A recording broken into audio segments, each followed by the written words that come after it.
I think the Pacers are just starting to turn a corner, but I think they're starting to figure things out in Indiana. And I mean, no time like the present, right? Because the start to this season was a total disaster, as I have already talked about multiple times on this channel. But as of late, they're starting to win some games. They've won, 6 of their last 8. Win tonight against the Celtics in Boston. Yes, the Celtics didn't have Drew Holiday and Kristaps Porzingis, but even without them, that's a team with Tatum, Al Horford, Derek White, Jaylen Brown, Sam Hauser, Peyton Pritchard, and more.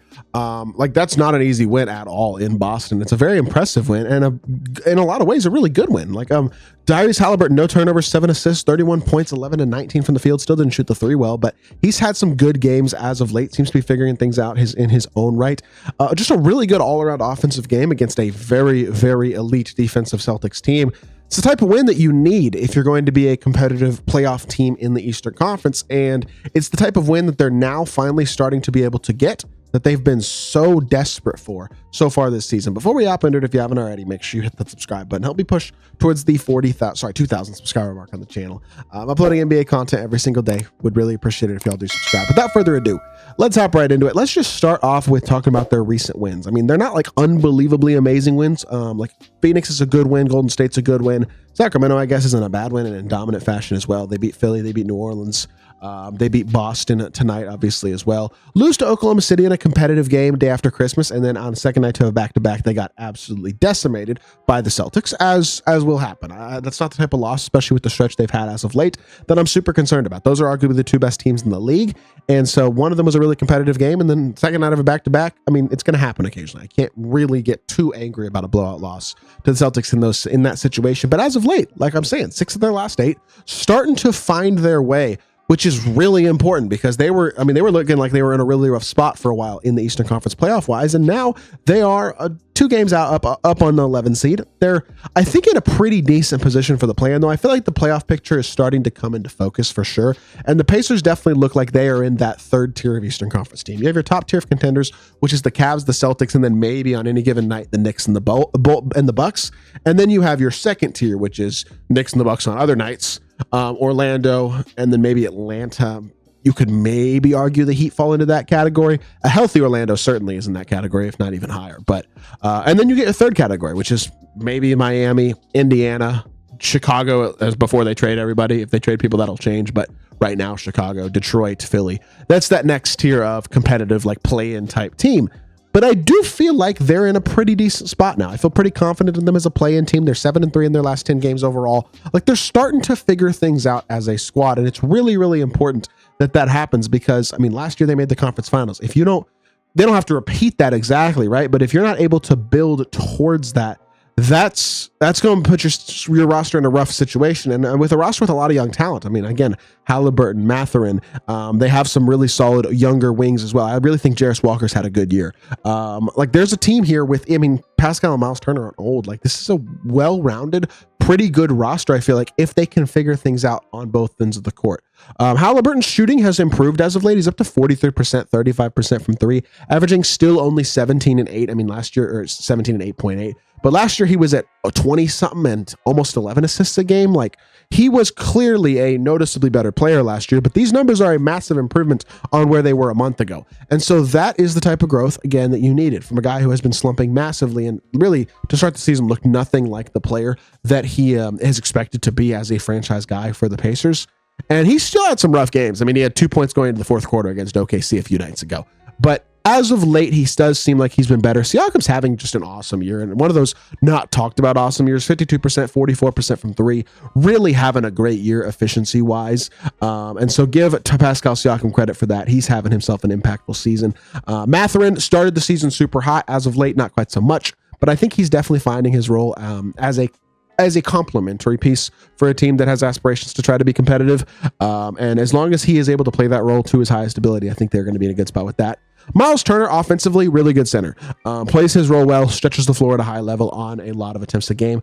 I think he's overrated as a defender because he blocks a lot of shots. People give him a lot of credit defensively. I do think his actual rim protection isn't super elite. He does struggle physically, I feel like, at times against some of these bigger bigs, but I don't hate Miles Turner. I think he's a very good player, actually. I just think his defense can be a little bit exaggerated. And as a whole, this Pacers team is, I mean, Aaron Nesmith hasn't played in a while.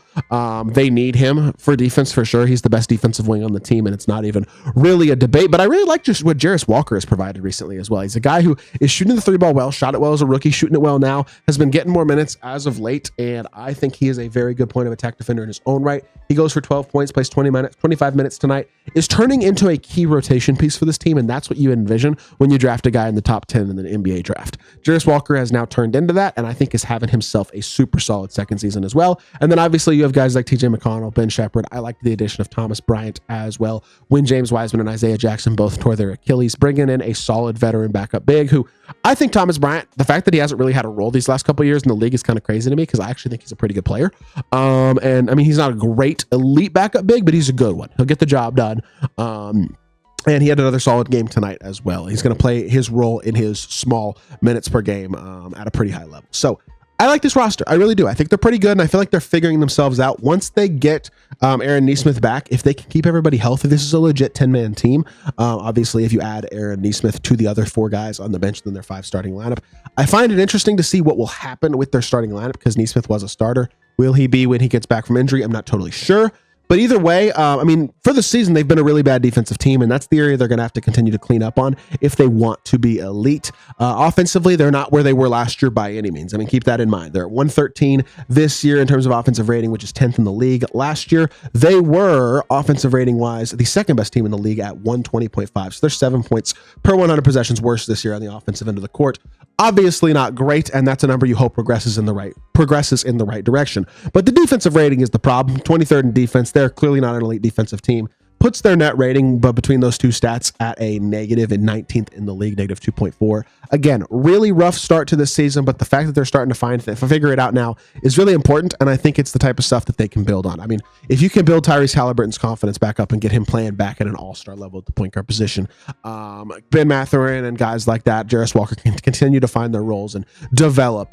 Defensively, they maybe can improve at least a little bit, and offensively, they're going to start to progress back towards that elite tops in the league type offensive team, and that's what they need to be in order to be competitive in the East and be a team that makes the playoffs and then is considered a threat in the playoffs the way that they were last year, because I think that should be the goal if you are a Pacers fan for this team.